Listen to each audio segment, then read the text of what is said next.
I'm here in Oxfordshire, near Wallingford, at Sherwood Farm with Mark Oldroyd, who's the farm manager for MES Dart and Partners.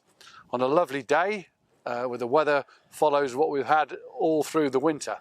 And we're going to talk about how the weather conditions have affected Mark's farming and cropping plans over winter.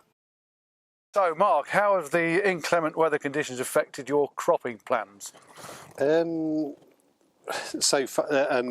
Obviously it was very difficult in the autumn to get any drilling done successfully, but we did manage to carry on through October, November, probably into December, and started again in February.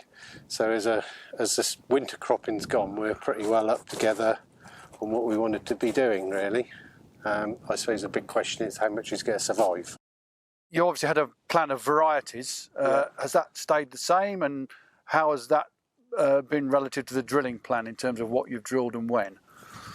Yeah, we basically only grow 3 varieties on farm. One been Skyfall, the other been Illicit this year, and the other one being Graham. We have a bit of 2 blocks of seed, one bin Gleam and one bin X-Stays. So obviously I was always conscious that I'd like to get the seed in terms of the Gleam and the X-Stays, which we did do. So they went in first, followed by the Graham on where we could drill, then followed by Illicit, and then to end with the Skyfall.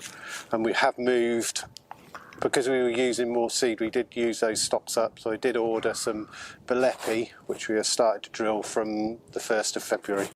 So you've got a whole range of varieties there, some of which have got pretty good resistance to, say, Septoria, others less so. Obviously you've got to think about disease management as we come into the season. Was that a deliberate plan to choose those varieties regarding disease management? Probably at the beginning of the year it was, because obviously there's a workload and a time frame that you can get around your varieties.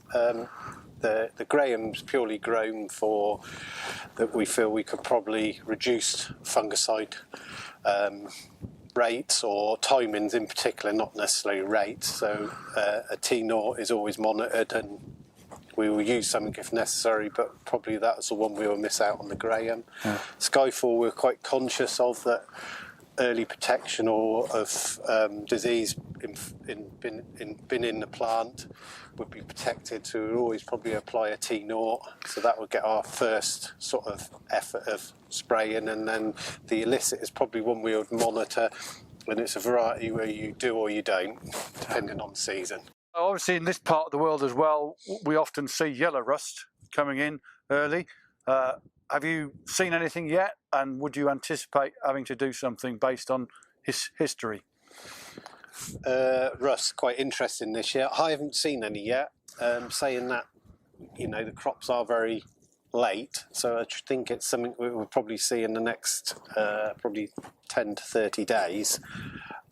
What we have seen is a bit of mildew on barleys, which the the colder week about a month ago did dry that up, but obviously that would need a bit of a monitoring and attention if we need to act on the particular mildew in barleys, because they are quite, although they're looking good, they're very small leaves, so they're very delicate plants, so we don't want too much to get hold of those leaves and obviously potentially affect the growth of that plant going into the spring. So with the spread of drilling dates and disease ratings, I'm guessing you're expecting to have quite a busy season because crops are going to be at different growth stages at different times. Yeah, probably right. Probably be a lot of crop walk and a lot of monitoring for a start, and then obviously potentially it could be a mixed spraying season this year, where you won't be doing all your wheat, you'll be doing a certain percentage of it and then moving on to other things. But it could throw in your favour if there's bad weather, or you know, it does spread the workload of that spraying programme out as well, so it could work in your favour. But what other spring cropping plans have you got? We're about same acreage as last year. We've obviously continued with some spring wheat varieties now to just finish off the last 10% of that acreage. there's a fair bit of spring barley to go in, but we've obviously in with grazing sheep on cover crops on that at the moment, so there'll be no rush to drill spring barley, but obviously it's got to go in the right conditions. So just to sum up, Mark, what you're saying is that you've got a range of crops at different growth stages, perhaps during the season. It's going to be a lot of monitoring for attention to detail. Yeah. Prioritise the crops that maybe are at higher risk and better potential. And when it comes to your spring cropping, make sure they're going in good conditions, and across the board adapt to what's in front of you and what the season throws at you. Yeah, you can only do what you can do on the day, and you know, don't panic. Look at what's in front of you and act accordingly, I think, and do the job well. So as we watch the latest shower passing over, Mark, thanks very much for your time. It's not particularly pleasant out here.